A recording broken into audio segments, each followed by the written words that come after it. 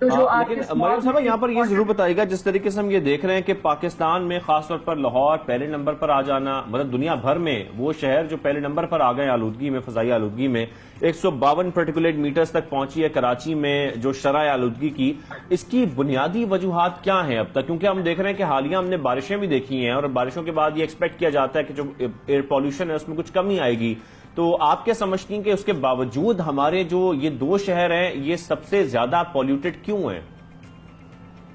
جی، جو پولوشن کی وجوہات ہوتی ہیں وہ سب سے آپ کی جو میجر ریزن ہوتی ہے وہ آپ کی ہوتی ہے یہ صنعتیں جو ہوتی ہیں یہ آپ کی امٹ کر رہی ہوتی ہیں. جتنی زیادہ صنعتیں اور جتنا زیادہ فاسل فیول برننگ ہوتی ہے، کوئلہ وغیرہ یا اس طرح کی جو چیزیں چلائی جاتی ہیں وہ سب سے آپ کا میجر کنٹریبیوٹ کرتی ہے. پھر دوسرے نمبر پہ آپ کا ٹرانسپورٹیشن سیکٹر جو ہوتا ہے، جو آپ کی گاڑیاں دھواں چھوڑتی سڑکوں پر چل رہی ہوتی ہیں، اور شہروں میں خاص طور پر آپ دیکھیں تو بہت زیادہ تعداد میں گاڑیاں ہر دوسرے بندے کے پاس ہوتی ہے، فیول کوالٹی اس طرح سے نہیں ہوتی.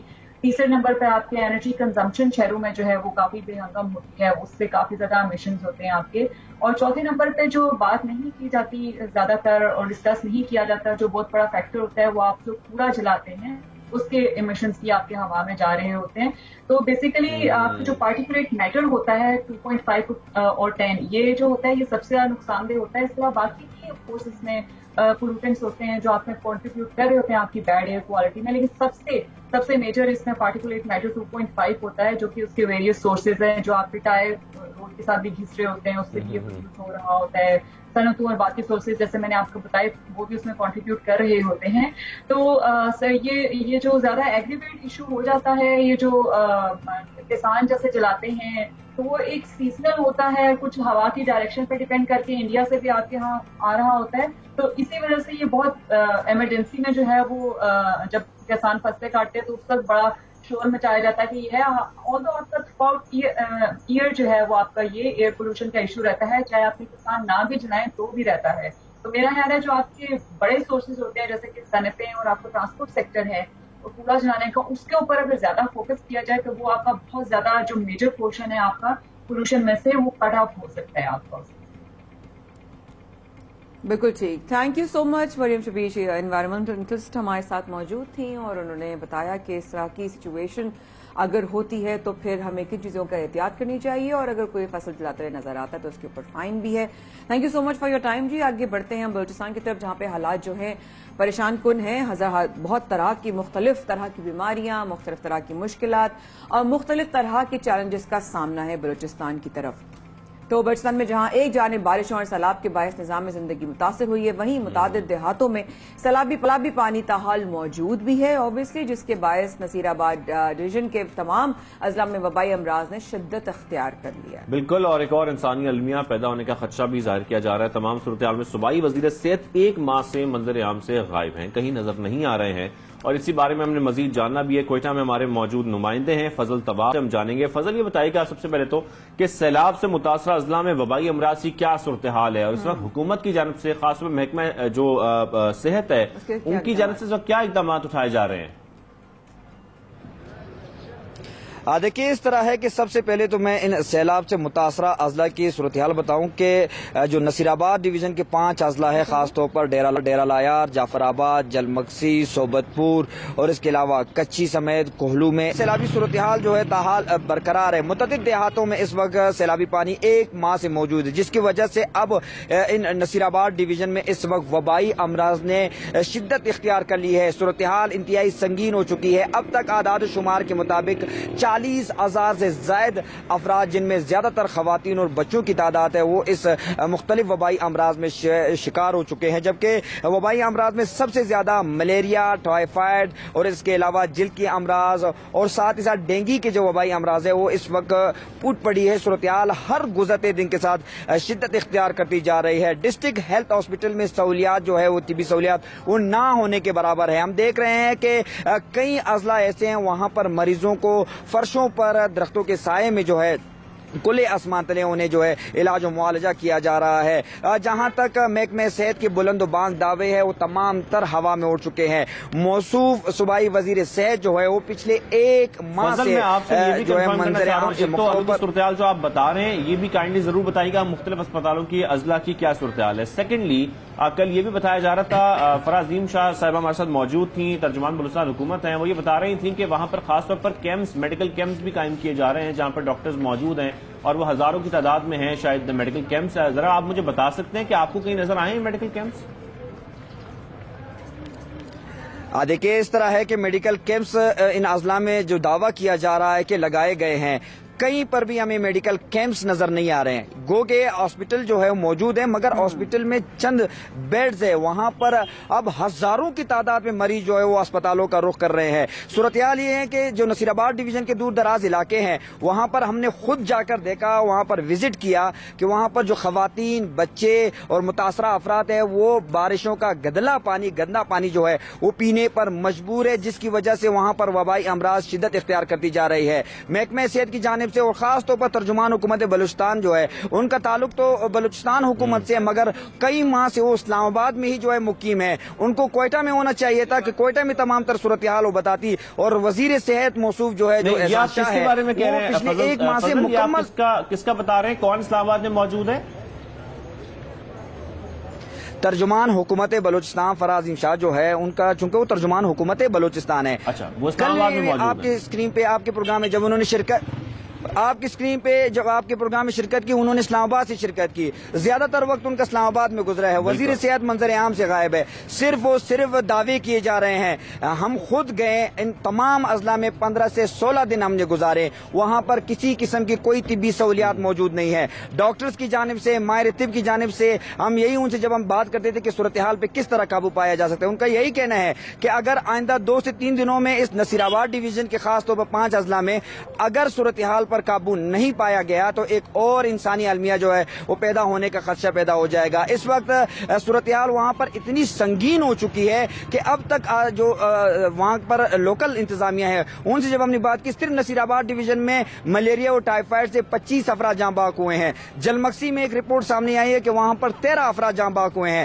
اموات بڑھنے کا خدشہ جو ہے وہ اس وقت نصیر آباد ڈویژن کے اضلاع میں جو ہے وہ پیدا ہو چکا ہے۔ فوری طور پر اس وقت آپ دیکھ رہے ہیں براہ راست، آپ کو سر یہ بھی بتائیے کہ اس وقت حکومتی سطح پر آپ کہہ رہے ہیں یہ نظر نہیں آیا، کوئی نظر بھی آیا ہے اب تک حکومتی سطح سے؟ جی دیکھیے اس طرح ہے کہ پہلے دنوں میں تو ہم نے دیکھا کہ گو کے امدادی سرگرمیاں حکومت بلوچستان کی جانب سے شروع کی گئی۔ بالکل ایک شخص ایسے ہیں جن کا تعلق محکمہ پی ڈی ایم اے کے وزارت سے ہے، ان کا نام ہے میر ضیاء لانگو۔ وہ نظر آئے، وہ ہمیں اپڈیٹ دیتے رہے کہ اس وقت ان اضلاع کی یہ صورتحال ہے ڈیزاسٹر کے حوالے سے، مگر دیگر محکمہ اریگیشن کہاں ہے، محکمہ بلدیات کہاں ہے، محکمہ صحت کہاں ہے، جن کی ذمہ داری بنتی ہے کہ ان اضلاع میں فوری طور پر اقدامات اٹھائے جاتے ہیں۔ پانی کی انخلاء کے حوالے سے بھی ہم نے کئی مرتبہ جو ہے اپیل آپ کے پروگرام سے کی ہے کہ ان پانی کے انخلاء کے حوالے سے جو ہے کوئی اقدامات اٹھائے جائے۔ اس وقت ایک الارمنگ صورتحال یہ بھی ہے کہ ایک ماہ سے پانی وہاں پر کھڑا ہے، جمع ہے، وہ پانی کا کلر ابھی تبدیل ہو رہا ہے، مچھروں کی بونتات ہے، اور اس کے علاوہ سانپ ڈسنے کے واقعات جو ہے وہ بڑھتے جا رہے ہیں۔ بدقسمتی سے ان ڈسٹرکٹ ہاسپٹلز میں خاص طور پر ڈیرہ لایار، جعفر آباد، جلمکسی کے مسائل اگر دیکھے جائے تو اس وقت مسائل زیادہ ہیں اور مسئلے کا حل نکالنے والے وہاں موجود نہیں ہیں۔ ٹھیک ہے، تھینک یو سو مچ۔ نمائندہ 92 نیوز فضل تواب صاحب ہمارے ساتھ موجود تھے، اور کوئٹہ آپ کو لے کے چلتے ہیں بلوچستان میں وبائی امراض کے حوالے سے۔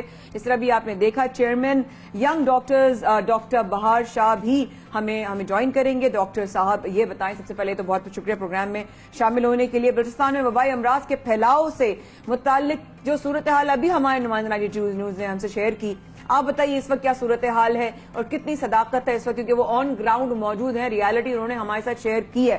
امراض سے اس وقت کس طرح کا چیلنج ہے؟ جی بسم اللہ الرحمن الرحیم۔ اس وقت جو سب سے زیادہ افیکٹڈ ایریاز ہے بلوچستان کے اندر، ان میں جو ٹاپ لیول پہ ہے نصیر آباد، جعفر پورا نصیر آباد ڈویژن ہے. تو ڈویژن کے اندر آپ کا جلمکسی، یہ کچی، بولان، یہ سارے ایریاز آتے ہیں. باغناڑی ہے سبیک ایریا کا، صوبت پور ہے، استام احمد ہے، اور اس کے علاوہ خود جو جعفر آباد کا جو مین سٹی ہے نصیر آباد، جو ڈیرہ مراد جمالی اور ڈیرہ لائر، یہ سارے علاقے اس کے لپیٹ میں. اس کی سب سے جو مین وجہ ہے، جو آلریڈی جب ہم پہلی دفعہ وہاں گئے تھے تو اس وقت ہم نے گورنمنٹ کو بتا دیا تھا کہ یہ جو واٹر، وہ جو اسٹیگنٹ واٹر وہاں پہ جو رکا ہوا پانی ہے، اس کی وجہ سے یہ امراض جنم لے رہی ہیں. تو کیونکہ وہاں پہ جو ہے نا مچھروں کا آنا، وہاں جمع ہو جانا، اور اس پانی کے اندر جو ہے نا گندگی کا آنا ہے، اور ڈفرینٹ جراثیمس کا ان کے اندر جو جتنے بھی جراثیم اس کے اندر آ کے پل پھول رہے ہیں، تو اس سے، اور لوگ وہی پانی استعمال کر رہے ہیں، تو اس سے یہ بیماریاں پھیل سکتی. ان میں ٹاپ پریارٹی ملیریا ہے. آج سے کوئی 2 ویکس بیک جب ہم نے وزٹ کیا تو اس وقت نیولی آؤٹ بریک ہو چکا تھا، اور ہم نے اسی وقت آئیڈینٹیفائی کیا کہ ملیریا کا آؤٹ بریک ہو چکا تھا. لیکن تاحال کل بھی ہم نے بتایا کہ بھائی ملیریا کا آؤٹ بریک آفیشل اس پہ ڈکلیئر کر دیا جائے، لیکن تاحال انہوں نے ابھی تک ڈکلیئر نہیں کیا آفیشلی کہ بھائی ملیریا کا آؤٹ بریک ہو چکا ہے. اب تو ملیریا سے اموات آنی شروع ہو گئی، اور ایک میسو پیمانے پہ آ رہی ہیں. میں پہلے بھی بتا چکا تھا گورنمنٹ کو، اور آج بھی بتا رہا ہوں کہ جو DHQ ہاسپٹلز ہیں، چاہے جعفر آباد کا ہے یا نصیر آباد کا ہے، ان کے اندر یہ کیپیسٹی نہیں ہے وہ کوپ کر سکے اس آؤٹ بریک کو. تو لہٰذا آپ لوگوں نے ایک بڑے پیمانے کے اوپر فیلڈ ہاسپٹلز قائم کرنے ہیں. جتنے بھی انسانی حقوق کی تنظیمیں ہیں وہ سب ہر کوئی اپنا اس وقت فیلڈ ہاسپٹل لگا لے، یا تو جو ہے نا اجتماعی طور پر فیلڈ ہاسپٹلز قائم کیے جائیں، اور جتنے بھی NGOز وہاں کام کر رہی ہیں ان سب کو چاہیے اس وقت. اس دن بھی میں نے کہا تھا کہ پروفائلیکسس سٹارٹ کیا جائے. پروفائلیکسس سے کہتے ہیں جو نارمل پاپولیشن ہے اس کو اینٹی ملیریل دوائی قائم کرنے چاہیے، جیسا کہ آپ بتا رہے ہیں. اور کل جب ہم بات کر رہے تھے ترجمان بلوچستان حکومت سے تو ہمیں یہ لگ رہا تھا کہ شاید واقعی بہت سارے میڈیکل کیمپس لگ رہے ہیں، لیکن آپ کی باتوں سے اور ہمارے نمائندے کی باتوں سے مجھے کچھ نہیں لگ رہا کہ وہاں پہ کسی قسم کا کام ہو رہا ہے. ڈاکٹر صاحب یہ ضرور بتائے گا، ایک ماہ صورتحال اتنی گمبھیر ہے اور حکومتی اقدامات آپ لوگوں کے مطابق کہیں نظر نہیں آ رہے، ایسے میں بتائے گا وزیر صحت نے اب تک کیا اقدامات لیے یا کچھ اقدامات لیے ہیں صحت کے حوالے سے بلوچستان میں؟ محکمہ صحت ہو یا جو بھی کوئی ادارہ ہو، اس وقت مسئلہ یہ ہے کہ جب شروع میں ہم گئے تو ہمیں بتایا گیا کہ راستے بند ہے، اس وجہ سے میڈیسن پہنچ نہیں سکتی. تو اس وقت مجھے شرمندگی اس بات پہ ہوئی کہ ہیلی پیڈ کے ذریعے سے وہاں پہ ایک ڈسٹرکٹ ہاسپٹل کو 80,000 کا اور دوسرے ڈسٹرکٹ ہاسپٹل کو 87,000 کا میڈیسن پہنچایا گیا، جبکہ اس ہیلی پیڈ کا آنے جانے کا کرایہ کوئی 10 سے 15 لاکھ ہوگا. تو میں نے کہا کہ تو پھر جب اس کے ذریعے میڈیسن بھجوانی ہی تھی تو ایک میسو پیمانے پہ بھجوائی جاتی تو بہت اچھا ہوتا. بالکل آپ کی بات ادھر میں ایگری کرتا ہوں، وہ میڈیسنز کی شارٹیج ہے. اگر اس وقت حکومت نام کی کوئی چیز نہیں ہے، لوگ مجھ پہ برس پڑتے ہیں یا دوست کبھی کہتے ہیں کہ آپ حکومت کو آڑے ہاتھوں لیتے، تو میں کیا کروں. اس وقت مصیبت یہ ہے کہ جب ملیریا پھیل چکی ہے اور مختلف بیماریاں ہیں، اس وقت بازار کے اندر ساری آئٹم جو جتنے بھی دوائیاں ہیں وہ مارکیٹ سے شارٹ ہے. سمپل پیناڈال کی گولی ہے جو بخار میں مریض کو دی جاتی ہے، یا جو لوگ بے ہوشی کی حالت میں آتے ہیں یا وہ منہ سے دوائیاں نہیں لے سکتے ہیں تو ان کے لیے انجیکٹیبل ضرورت ہوتی ہے. آج آپ کا جو پیناڈال ہے انجیکٹیبل اور اورل فارم میں مارکیٹ سے گم ہے. تو حکومت کہاں پہ ہے اس وقت؟ یہ تو CM کی ذمہ داری ہوتی ہے کہ وہ آ کے، اور جتنے بھی پارلیمنٹیرینز بیٹھے ہوئے ہیں ان سب کی ذمہ داری ہے کہ وہ آ کے ان کے خلاف کارروائی کریں. اور اوپر سے تو محکمہ صحت کا، وزیر صحت کو چاہیے کہ وہ خود آ کے ان لوگوں کے خلاف کارروائی کرے اور سامنے آ کے جو بھی ذخیرہ اندوزی کر رہے ہیں، جو مارکیٹ سے دوائیوں کو لے کے یا مہنگے بلیک مارکیٹ میں مہنگے داموں بیچ رہے ہیں، ان کے خلاف کارروائی کی جائے. تو اگر نہیں کی جا رہی ہے تو ظاہر ہے پھر ہم حکومت میں برس پڑیں گے. حکومت میں نہیں برسیں گے تو کس سے بات کریں گے؟ انسانی حقوق کی تنظیمیں جو اپنا، ان سے جتنا ہو سکتا ہے ان سے ہم ڈیمانڈ نہیں کر سکتے مزید، یا ان سے ہم گلا شکوہ نہیں کر سکتے، نہ ان کو کسی نے ووٹ دیا، وہ اپنی بساط کے مطابق کر رہی ہیں. اب مسئلہ یہ ہے کہ ہمارے ڈسٹرکٹ ہاسپٹلز کے اندر کیپیسٹی کم ہے. میں کل بھی بتا چکا ہوں کہ وہاں پہ ڈاکٹرز کی شارٹیج ہے، یہ بار بار میں کہتا ہوں. لیکن چیف سیکرٹری بلوچستان اور CM بلوچستان کی سمجھ میں یہ بات پتہ نہیں کیوں نہیں آ رہی ہے کہ ڈاکٹرز کی شارٹیج ہے. ان کو پتہ نہیں کہاں